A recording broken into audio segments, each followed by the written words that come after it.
coming to you from the mountains and the plains. The only conservative voices brave enough to push back. This is the Conservative Daily Podcast with Joe Altman. That's what the Second Amendment was designed to do. If you're going to do something to nullify or take away my rights under the Constitution, come get it. Max McGuire. When you look at politicians on the left, they need to convince people that they are victims. A resistance to the resistance. And now your hosts, Joe Altman and Max McGuire. And welcome back to another edition of the Conservative Daily Podcast. My name is Max McGuire. And we lost Joe. That's fine. Joe is in the middle of nowhere, so he'll be in and out. Hopefully we can get his feed back. But a lot to talk about. Oh, is he back? He might be back. A lot to talk about today. Great. A lot to talk about today. The Trump is starting to win these legal fights. We're going to be talking about that. There's a hearing going on in Pennsylvania right now with the Trump campaign presenting evidence to Pennsylvania state legislatures. We're going to talk about that. But at the start, got to mention this, Mr. Producer. Go ahead, go to my screen. The new Apple Podcast charts are out today, and we are now number 22 in the country. So we have now reached number 22, passing Newt Gingrich, passing Al Franken, passing Congressman Matt Gaetz. So we're on our way up. A great time, a great opportunity to remind you, make sure that you subscribe to the podcast on Apple Podcasts if you don't already. Link in the description. Leave us a good review if you like the show. So we go ahead and take that off the screen. The big thing going on right now, let's start first things first. We have a new ruling from a judge in Pennsylvania. Let's go ahead and put up image 1. This judge has now blocked Pennsylvania from certifying their election. It says, as to the supplemental emergency application, to the extent that there remains any further action to perfect the certification of the results of the 2020 general election for the offices of President and Vice President of the United States, respondents are preliminarily enjoined from doing so pending an evidentiary hearing to be held on Friday, November 27th at 11:30 a.m. Also saying that they are, for other reasons, they're also preliminarily enjoined. So this is a legal fight over the constitutionality under the Pennsylvania state constitution of what they call Act 77, which was their law that legalized no excuses mail-in ballots. The argument is that because the Constitution dictates how people can vote, an act of the state legislature did not change the Constitution. And therefore, the argument is that it's unconstitutional. As we talked about on the podcast yesterday, Pennsylvania decided to certify their results early, despite all of these court challenges going on. And the plaintiffs in this case actually brought that up. Let's put up image 2, mentioning that respondents were not required by any law or urgent circumstances to take such actions when they did, talking about the state. The timing of respondents' actions was wholly voluntary. This court may take judicial notice that in the 2016 presidential election, the results were certified and the certificates of ascertainment were signed on December 12th, 2016. So that was part of this new legal case that the Pennsylvania state government had no business certifying yesterday because 4 years ago they waited until December 12th to certify it, and that the act of them certifying the election is a bad faith effort and an attempt to try and invalidate and render moot all of these other court challenges. So the court agreed with that reasoning and has given these plaintiffs a preliminary injunction. They've enjoined the state and are preventing the certification that was ordered yesterday. So that's preliminarily good news, right, Joe? It's great news. And there's other things that are happening right now. There's also the Pennsylvania legislators, the Republicans are actually holding a separate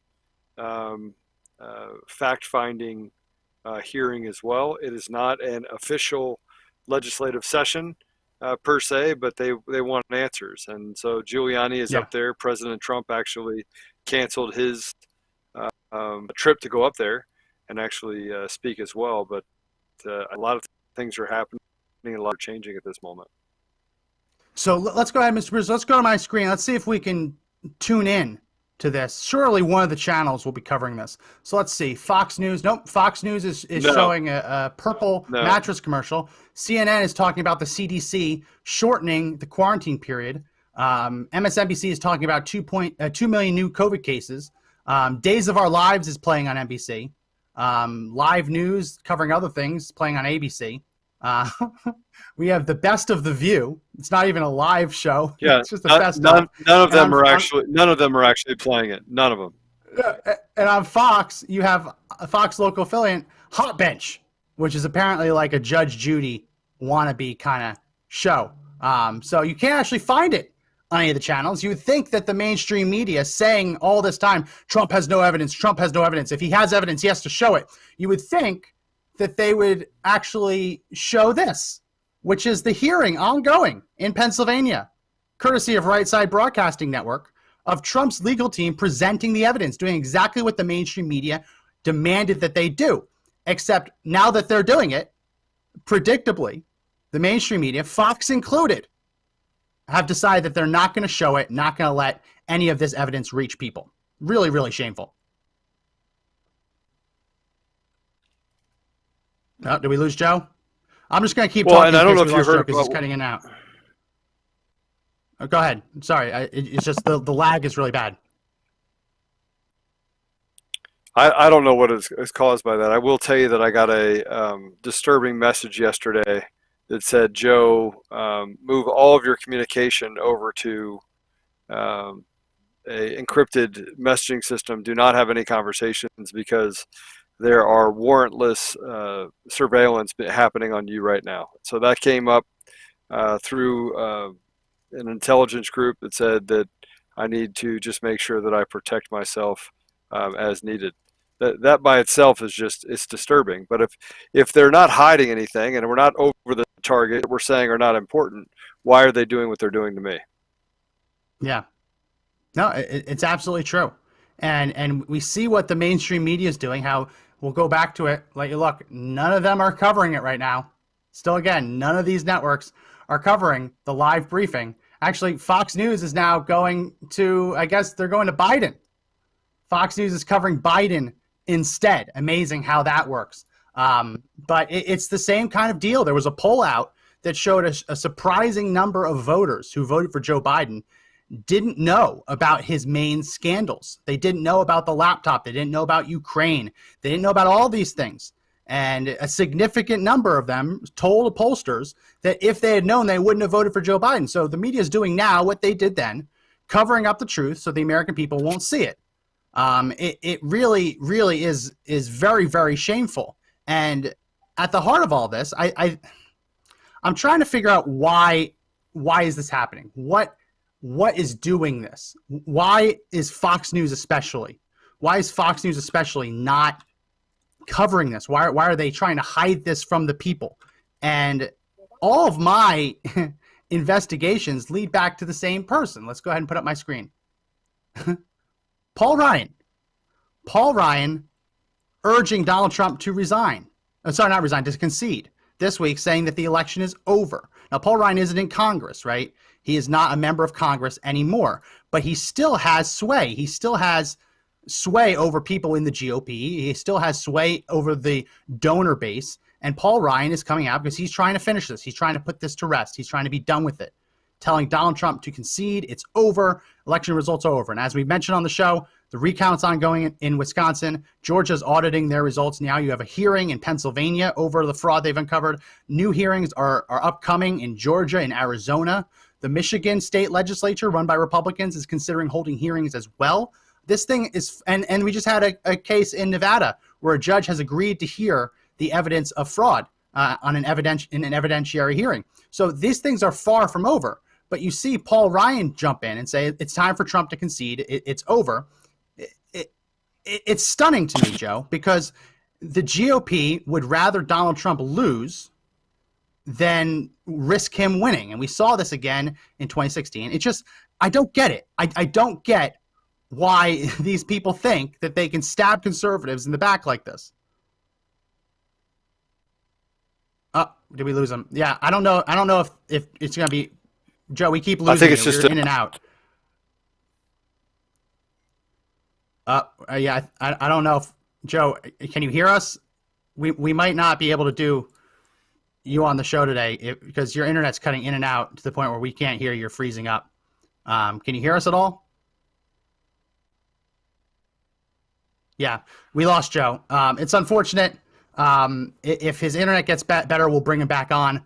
But he's out in the middle of nowhere again to keep his family safe. So his internet is spotty as a result. So if we can get him back on, we'll bring him on.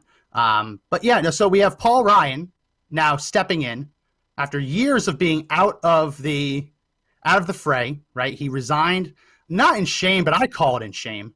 And you wonder, why is Fox News doing this? Why is Fox News trying to cover up all of this evidence? Why are they showing Biden's press conference instead of Donald Trump's hearing on election fraud? And you can't help but look at this. Mr. Producer, go ahead, put up my screen. This is from 2019. Former House Speaker Paul Ryan joins board of Fox News's parent company. And this, I don't want to present him to be like this Soros kind of figure where he has these puppet strings in everything. But really, every time you find a situation where the GOP is stabbing Donald Trump in the back or stabbing conservatives in the back, Paul Ryan always just seems to be there. He always seems to be at the table, right? So we have Paul Ryan demanding that Trump concede, even though Trump just paid for a recount that isn't even over. I mean, that's how stupid this is. We know that Paul Ryan joined Fox News' parent company, and it was after he joined that all of a sudden that the station started making a radical shift to the left. Unexplained shift to the left. Oh, well, it's Paul Ryan. He's a good old Republican. Well, no, he's a Republican in name only. He is the definition of rhino. I'm ashamed that I cast a ballot for him and Romney 8 years ago. I'm absolutely ashamed of it. But the idea that he's now still pulling the strings, both in the party and in Fox News and the media, is absolutely disgusting. And it just goes to show that Donald Trump won in 2016, but he was running against the swamp. The swamp stayed in control of the GOP. And we saw this throughout his term, right? Paul Ryan sickened by comments that he won't attend Trump's Wisconsin event. So when the Access Hollywood tape leaked in 2016, Paul Ryan said he was sickened by it, and he distanced himself from Trump, said he wouldn't actually show up in campaign. He then told House Republicans not to campaign or defend Donald Trump. There's actually an audio tape. I tried to pull it, didn't get it before we went live today, but it's him telling House Republicans, don't support Trump. And then after Trump won, Paul Ryan, instead of pushing through the agenda that got Trump in the White House, refused to do it. I'm getting all these ads on the screen. Trump blames former Speaker Paul Ryan. Go ahead, put up the screen. Trump blames former Speaker Paul Ryan for not getting border wall funding. Trump says it was Paul Ryan who blocked the border wall funding from reaching Trump's desk for signature. And then we see this one too.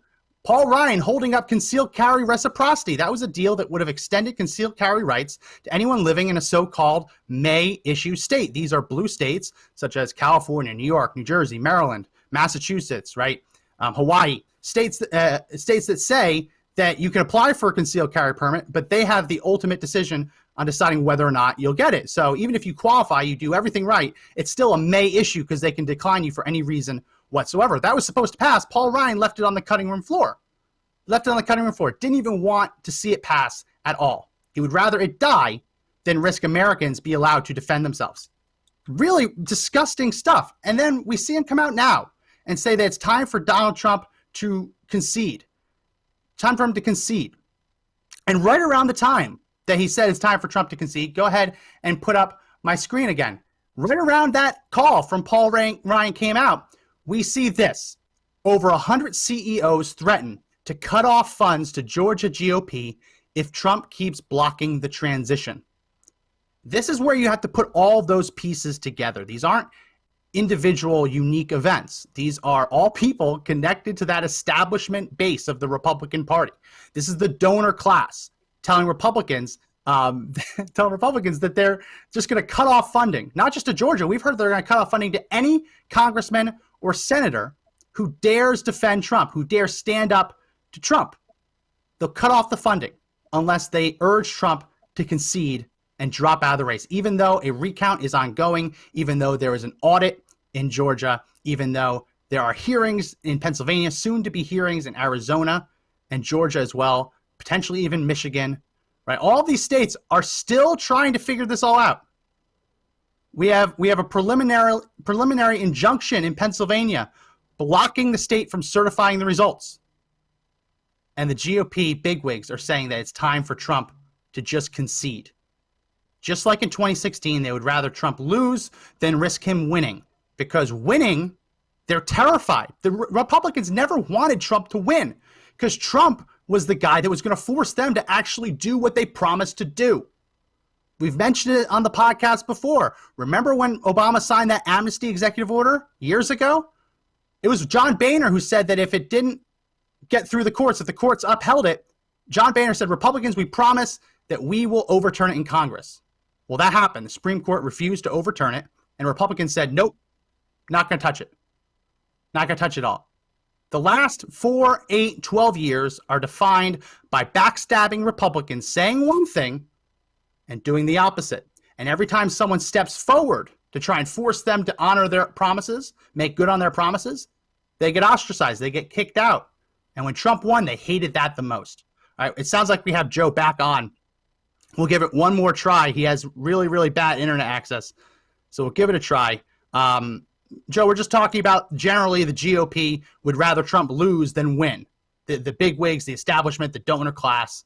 You, from time to time, have been known to hang out with those kind of people. Why do you think that is? Why do you think that the donor class is so eager to turn the page, close the book on the Trump presidency?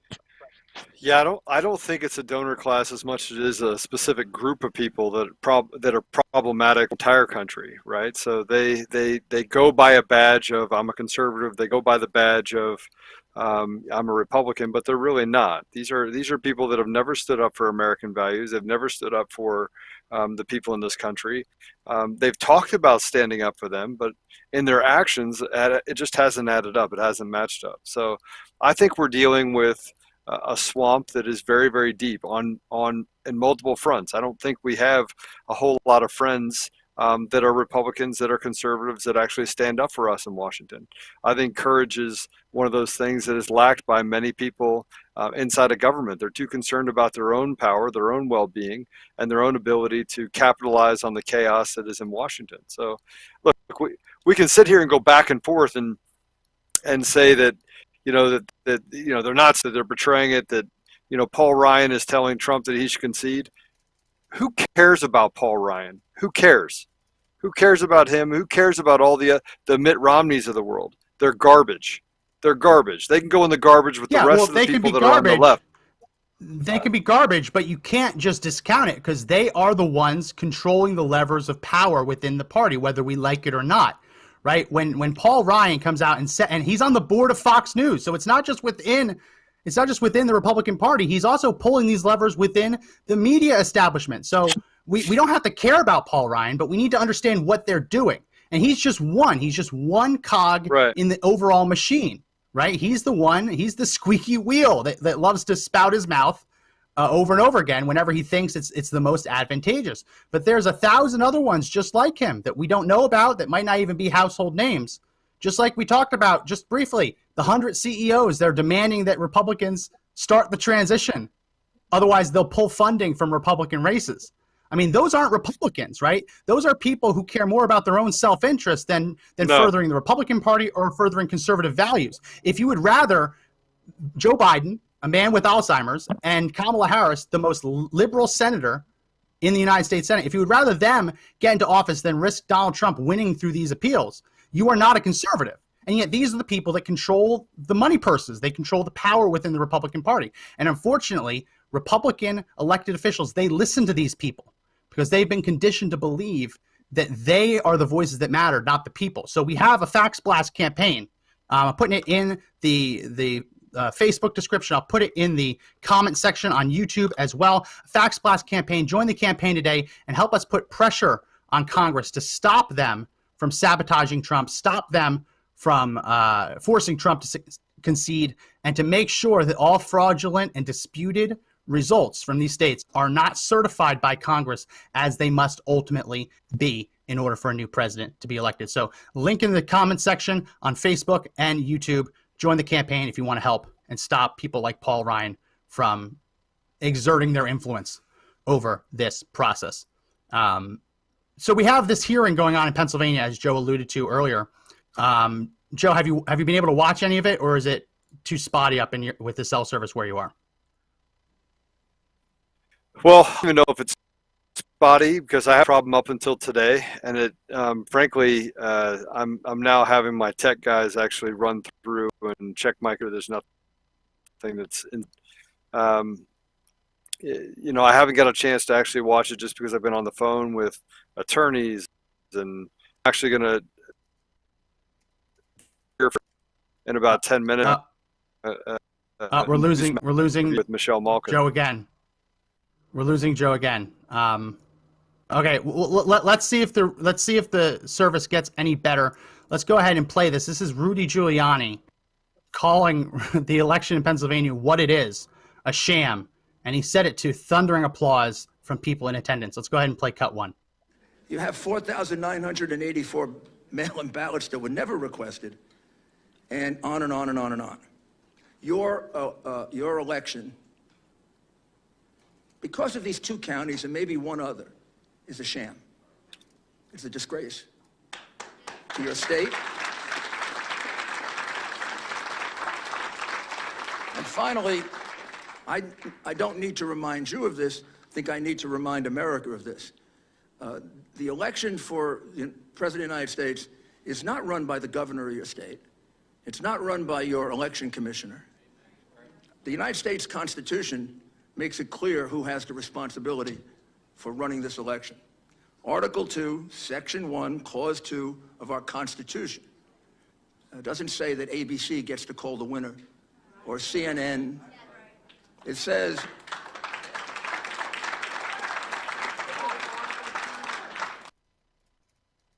So, Joe, do we still have you there? We'll try it one more time to see if we can get your connection just to stay up with it. He called it a sham. He called it right to their faces a sham. And you can see their faces. They were stunned. The audience applauded. But that's what it is. It's a sham. If you're led to believe that remarkably next to no ballots ended up being spoiled, that you had ballots coming in out of nowhere, that you had over 600,000 counted without a single Republican observer present to watch the count. It's just hard to believe that, listen, Philadelphia and Pittsburgh have done enough over the years to lead us to question whether or not they can be trusted to run a fair election. Every year, more election officials are indicted and charged with election theft, with voter fraud. They don't get the benefit of the doubt. They do not deserve the benefit of the doubt. So what Rudy Giuliani is doing here is absolutely correct. He is calling it what it is. Amazingly, the mainstream media does not want to cover it at all because they don't want people to hear it. They would much rather hear the Paul Ryan approach, which is to say that that contesting the election will put undue strain on our democratic processes. Well, no, if you allege fraud, if fraud is alleged, and they have hundreds of affidavits, if fraud is alleged, you do damage to our democratic institutions if you don't challenge it. If you allow our democratic institutions to be infected like this without challenging, that is the threat to our democracy. I mean, Liz Cheney, representative, daughter of Vice President Cheney, she says that Trump is hurting the sanctity of our elections. Our elections are not sanctified. They're not saintly. They're not godlike. They're not holy. Elections can be stolen. We've seen this throughout American history. So to hear these GOP officials just try and hide behind the sanctity of elections and say that's why Trump has to concede, it really is disgusting. And if we don't clean house in the GOP, I don't see how there's a future in this party. I just don't. And we lost Joe again. So we'll see if it gets better, but we got to move forward with the show. Unfortunately, if Joe's internet is out, hopefully the tech guys can get to it and they can figure it out. But Joe, if you can hear me, we'll get you on again on Friday after Thanksgiving. Hopefully your internet's better by then. So this is a good time to mention that we have a Conservative Daily store. If you want to help support the channel, Mr. Producer, go ahead and put up the image of the Christmas t-shirt. These are the t-shirts that we are actually selling on our store. Come and take it. Come and take it, modeled after the Texas battle flag. As the Texan revolutionaries were fighting the Mexican army ordered them to throw down their weapons and surrender their cannons. And the Texas army, the Texas militias said, no, don't you dare. Oh, don't you dare hand over a thing. If you want them, Mexico, come and get them. Mr. Producer, we should have that image. If we don't, that's fine. Link in the description if you want to help support the channel. Really, really great t-shirt. It's come and take it, but instead of a cannon, it shows a Christmas tree. So make sure that you check that out. Link in the description. Help support the channel. So let's get back into this hearing, because Rudy Giuliani is also talking about general tech censorship. And as we just showed on the actual, as we just showed looking at all the different channels, what they're showing live, it's not just tech censorship, it's media censorship. They don't want people to see what's going on. They don't want people to hear the arguments, just like they didn't want the American people to learn about Joe Biden's laptop or the many scandals facing him, his son, and his family.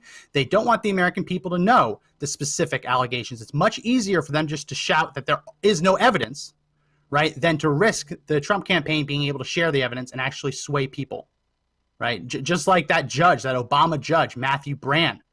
He went off in this hearing. You have no evidence, you have no evidence, you have no evidence. But it was him. He was the one who canceled the evidentiary hearing.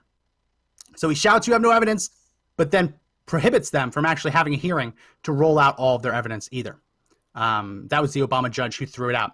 It really is incredible. So I want to play this. This is Rudy Giuliani criticizing the tech companies for not letting anyone hear about what they're explaining to the Pennsylvania legislature today. Let's go ahead and play cut 2.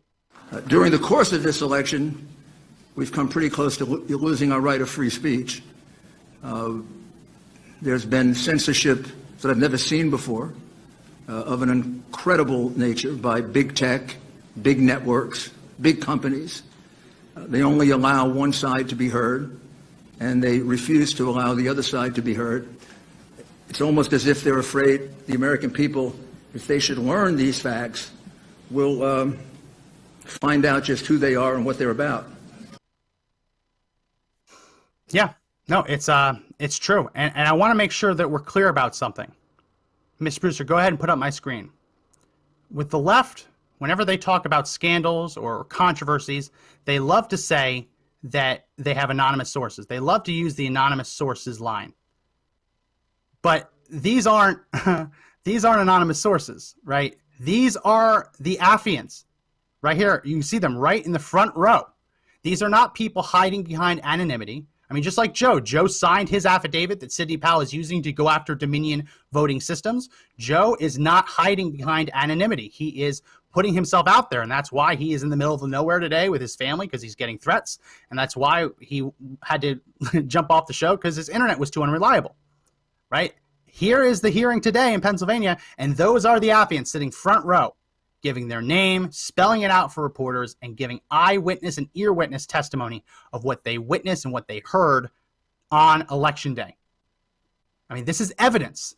This is not hearsay. When you hear it from the person's mouth and it's what they witnessed, it's not hearsay. Hearsay would be if they said that they heard from someone else that something happened. That would be hearsay. This is eyewitness, ear witness testimony. So I wanted to make sure that we showed that, because that's something you never see with the left. Or when they do bring someone out like Christine Blasey Ford to go against Brett Kavanaugh, she's completely discredited, right? Instantly discredited. Like, oh, well, who did you tell about the alleged sexual assault? I told my beach friends. Who are your beach friends? I'm not going to tell you. I mean, that's the crux of Democrats' arguments whenever they bring forward their witnesses, their affiants. So it really is incredible. The Trump campaign is moving. The only thing I fear is that they are going to block, to big tech, mainstream media are going to block people from learning the truth. They're going to block people from learning the truth. So I'm going to say it again. If you haven't already, on YouTube, make sure you give us a thumbs up, like the video, make sure you subscribe, make sure you hit the bell for notifications, and comment. Commenting helps us reach more people's feeds. And on Facebook, make sure you give us a thumbs up, make sure that you that you share the video, and then comment as well. Very, very important that you do all three. So we have some more testimony from the hearing. I tried to pull as much as I could, as much of the clips. It's still ongoing, so it's a little hard to pull clips when it's ongoing. But we have another clip. This is a GOP observer who was actually in Pennsylvania, and he said, and he explains just how impossible Democrats made it to witness what was going on. Let's go ahead and play cut 3. First, the Philadelphia Board of Elections processed hundreds of thousands of mail-in ballots with zero civilian oversight or observation. The mail-in ballots were handled, processed, opened, and counted in Hall F of the Convention Center. Hall F is a vast room, approximately 350 feet by 350 feet. That's about 120,000 square feet. The Board of Elections erected a fence approximately 50 feet into the hall that ran the length of the room. All observers were corralled behind the fence.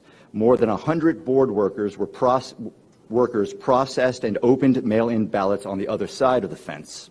These masked workers were arranged throughout the 120,000 square feet at a distance from the observers of about 10 feet to more than 200 feet away from us. Unlike what some may have reported in the media, the vast majority, and I'd estimate at least 96% of the board workers were processing mail-in ballots 15 to 200 plus feet from us. Due to the distance of the workers from the erected fences, it was impossible for me or any observer to see what the workers were doing with any type of specificity. The observers were not able to challenge any decision or determination being made about the processing of these mail-in ballots. No civilian oversight over hundreds of thousands of mail-in ballots, zero opportunity for observers to observe, challenge, or inspect the mail-ins being opened. I find this to be an issue and to be irregular. So he's going through the irregularities, going through how they're stopping them from observing. And this is the really shameful part when cases like this, challenging Pennsylvania, specifically Philadelphia's rules related to ballot observers, count observers or challengers. What the Pennsylvania Supreme Court found and what they ruled was that even though the state law says that observers are allowed to observe, it doesn't specify how close they get to be to the ballots being counted. So the state Supreme Court said that all that is required is that they be allowed to be in the same room as the count. And as you heard from Rudy Giuliani earlier, as you heard from this guy, the hall, the expo hall, was so big.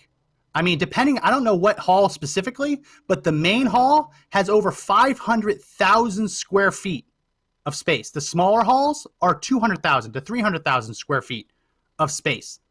This idea that you put an observer on one end of the hall and then you have a ballot being counted all the way on the other end of the hall, and that satisfies state law requiring that they be allowed to observe the process, is ludicrous. It is insane. It would be laughable if the stakes weren't so high, weren't so significant. We have another cut that I just sent to Mr. Producer, Josh, and everyone leave a comment for your appreciation for Josh in the comment section. He likes reading it. It puts a pep in his step. We have a video. I'm just trying to get more clips from the hearing as we go along because it's still ongoing. Rudy Giuliani lays out what the spike looks like, and he mentions that the spike, when they look at all the spikes, Joe Biden got 600,000 plus votes out of the spike, but Donald Trump only got a few thousand. Max, sorry to bother you. I'm frozen. 1 second. Okay, it's not a live video, Mr. Producer. I emailed it to you too. It's 1 minute long, 1 minute 26 seconds long. So hopefully he can pull that up. But yeah, so they're talking about how it's ready. The crowd gasps. Okay, we have the video. Let's go ahead and play it. So at the very beginning of the chart where there's a circle, it says on election day. What that indicates is there is a spike in loaded votes, 337,000 plus or minus some votes that were added in there in one big batch. So that was an anomaly in the reporting. Normally you would expect to see a smooth curve going up, not any big spikes. That's kind of what Greg was talking about, the anomalies of loading and uploading those votes. So that big spike that occurs there is a prime indicator of fraudulent voting. And that's 604,000 votes in 90 minutes, is that right? Correct. This is 337 votes, 337,000 votes in that period of time. Yes. And when you look at this entire curve with all these spikes, can you calculate how much of a vote that accounted for Biden and how much for Trump? Close to 600,000. I think our figures were about 570 some odd thousand that all those spikes represented over time. For Biden? Correct. And how much for Trump? I think it was a little over 3,200.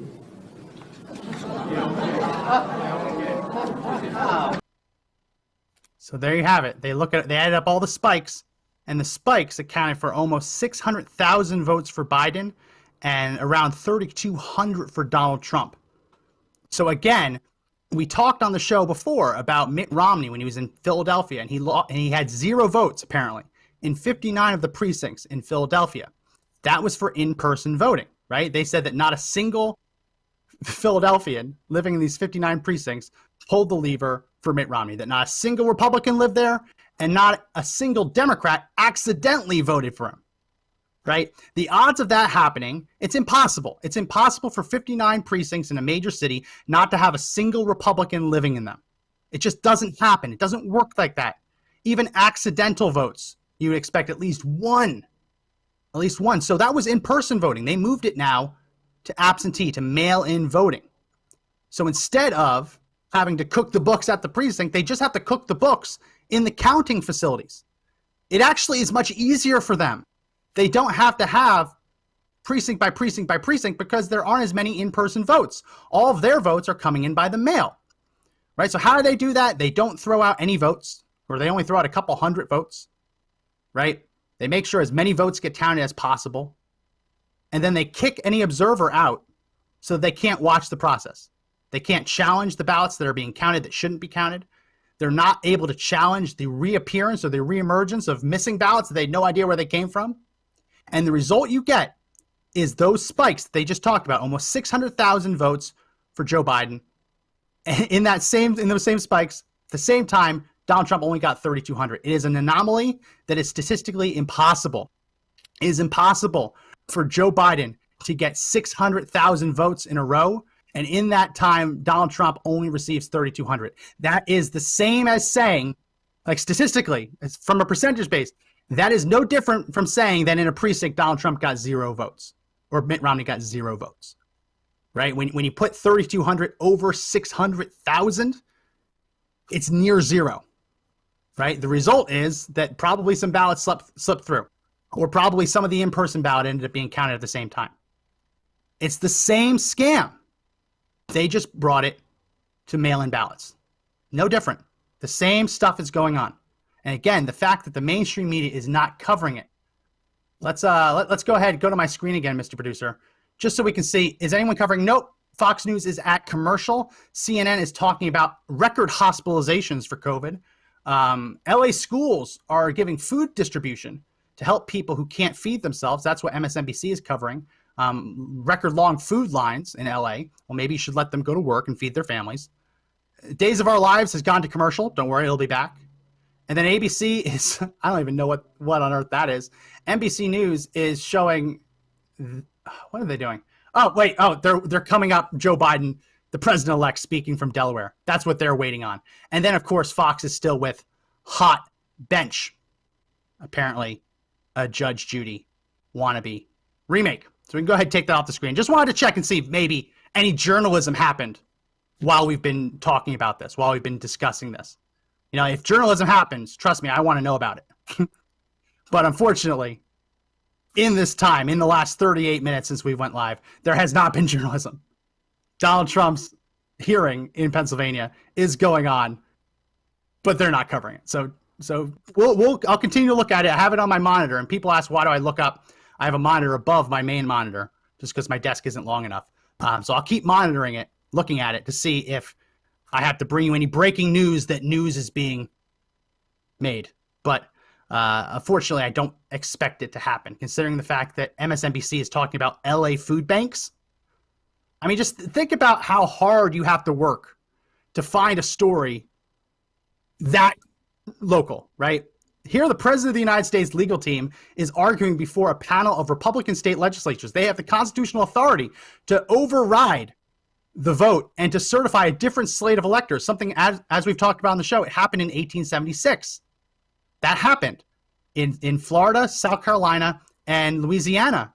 Republican legislatures said, no, the Democrats tried to steal the election. They intimidated black voters, right? They stuffed the ballot box.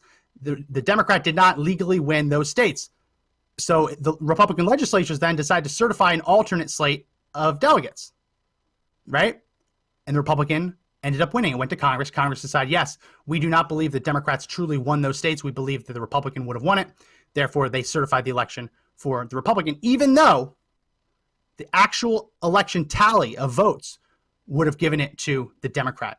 I mean, that's what we're talking about here. We're talking about potentially history being made. First time in 150 years, Congress could be put in a position to have to step in and decide who actually won a state. And instead of showing you the evidence being laid out, you got Days of Our Lives on NBC. You got discussions about LA food banks, Los Angeles food banks, hospitalizations. Oh, yep. Now, Fox News is now talking about death row inmates who receive COVID money. Yeah, so they won't talk about Trump's hearing, but they'll talk about that. It really is incredible. So we'll keep looking at that as we go along with the show. So yeah, let's open up the last couple minutes. Anyone who wants to comment on all of this, 888-441-1121. Feel free to call in. Let me know what you think. I'm disgusted by it. What's really shameful is Donald Trump is starting to win, and just as he starts winning these cases, right, we talked about how the Third Circuit Court of Appeals is going to hear his case on an expedited basis. We talked briefly at the start of the show about how a Pennsylvania judge has now enjoined the state of Pennsylvania and blocked them from certifying the election. Like, these are major wins. A Nevada judge has agreed to hear evidence of voter fraud. You have the hearing in Pennsylvania. You have the audit in Georgia. You have the recount in Wisconsin, right? You have Michigan legislators talking about wanting to hold hearings. You have Arizona legislators talking about wanting to hold hearings. This is big news. And the fact that the media isn't even covering it, I can't believe it. I can't believe that they think they can get away with it. So if you want to call in 888-441, we got a few minutes left, 888-441-1121, and we'll take your call. So let me see if anything else is happening. We had to do a little bit of an audible today because Joe's internet in the middle of nowhere isn't as reliable as we hoped it would be. We're hoping that we can get that fixed and he can be back on Friday. Tomorrow we will be going with a pre-recorded. Actually, I might do it live, but it'll probably be pre-recorded just so I can spend some time with my family. I hope everyone understands. Tomorrow, since I am all alone and I don't have anyone else, I'm gonna be doing this on my own. We're gonna talk about Max. I'm something always I want to there talk with you in about. spirit. I'm always there with you in spirit. I mean, Josh is there. You're not in spirit. alone, my friend. Just remember that. You're never alone. Yeah, there's probably a Broadway musical number in there somewhere. So I won't technically be alone, but I'll be doing it on my own. So we're going to talk about something that's going to be a little bit different. And the title for tomorrow's show is Andrew Cuomo Hates Jews. Yep, that's going to be the title for the show. We're going to go through for an entire better part of an hour all of the executive orders, all of the horrible things that Andrew Cuomo has done using the pandemic as cover to go after Jewish Americans. So that's going to be, I've wanted to do this for a while. Things have kind of come up. We have to talk about the news. We have to talk about the election being stolen. But tomorrow, Thanksgiving, I was torn between talking about like socialist pilgrims or Cuomo hating the Jews. I feel like the Cuomo one is a better fit. So we're going to talk about that. Yeah, no, my family was going to go visit my sister who lives in Connecticut. They live in New Jersey. My sister lives in Connecticut. They were going to go there for Thanksgiving just with my sister alone. And they, last I heard, they had to cancel the trip to Connecticut because New York is imposing roadblocks. And they're going to start pulling over out-of-state vehicles and looking inside, seeing if they have a turkey, seeing if they have mashed potatoes, and if they think you're going to Thanksgiving, actually arresting you. So last I heard, my parents have to actually cancel Thanksgiving with my sister because Andrew Cuomo has decided to go one step further on the Nazi scale and start demanding papers. So that's going to be our show tomorrow, talking about Andrew Cuomo being a Nazi, how Andrew Cuomo hates Jews, and talking a bit about that. So you don't want to miss that. Also, we're going to have our Storytime Hour as scheduled on Saturday. Don't have a topic yet, but it'll be American history based. And not this Sunday, but next Sunday, we're going to start doing our book club.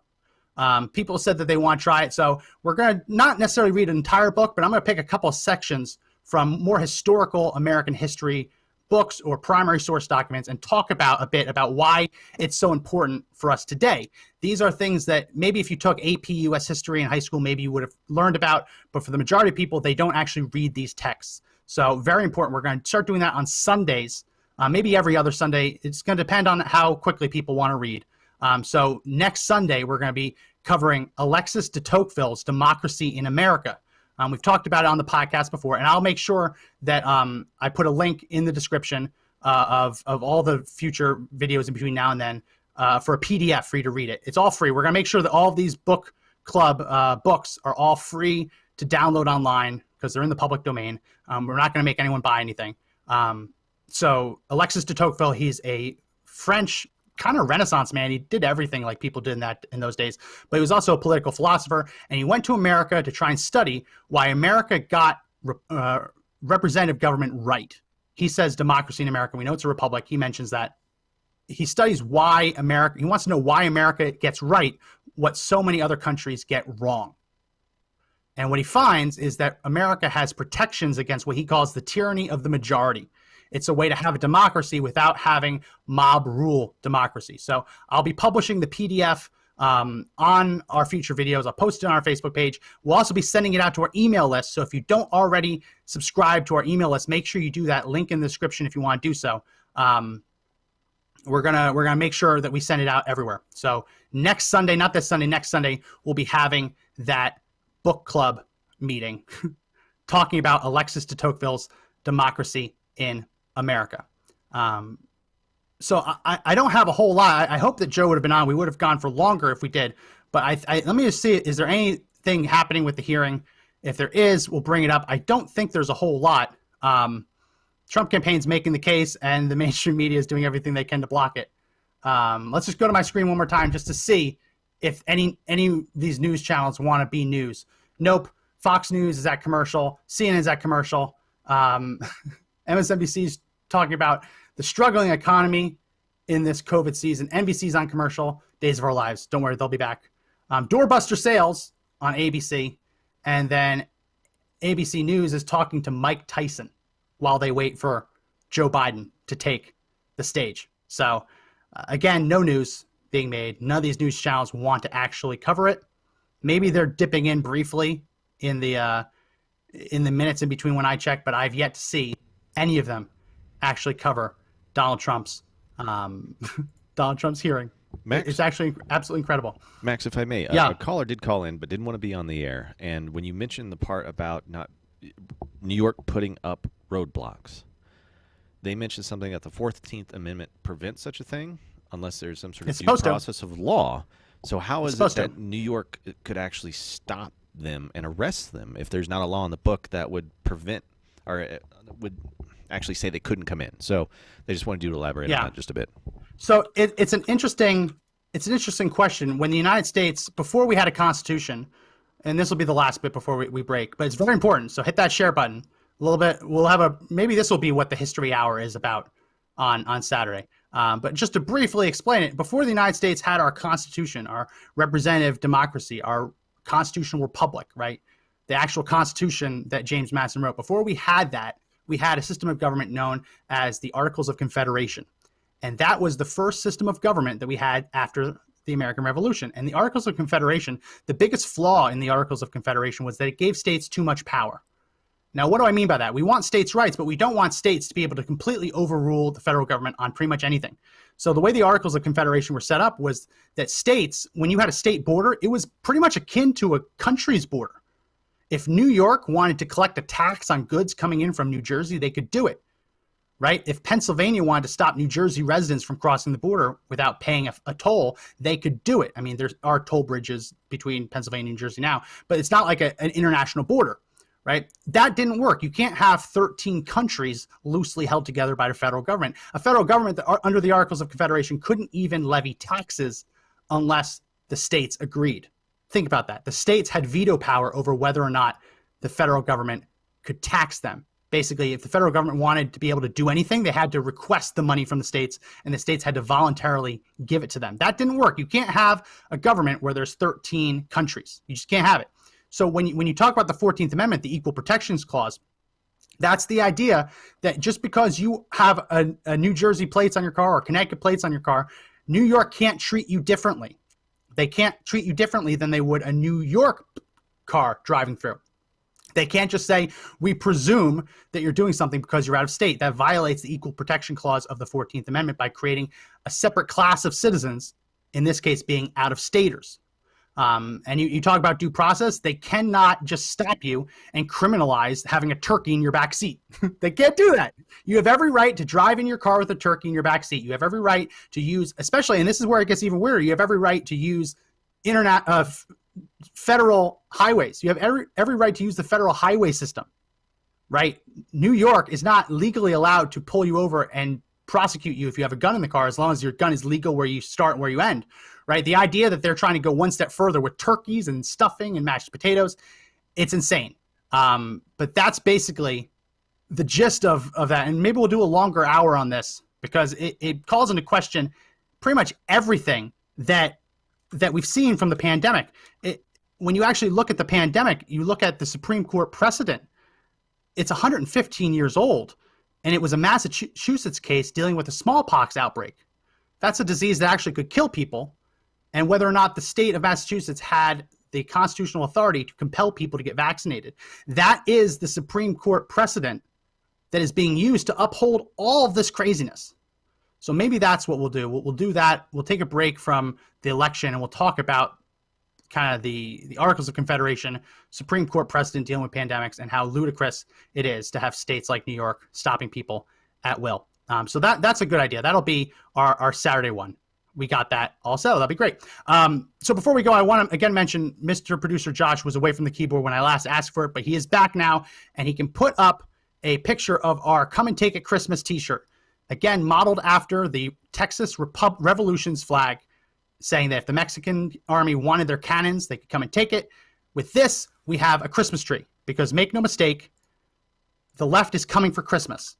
The left wants to criminalize Christmas, just like you see Andrew Cuomo criminalizing Thanksgiving.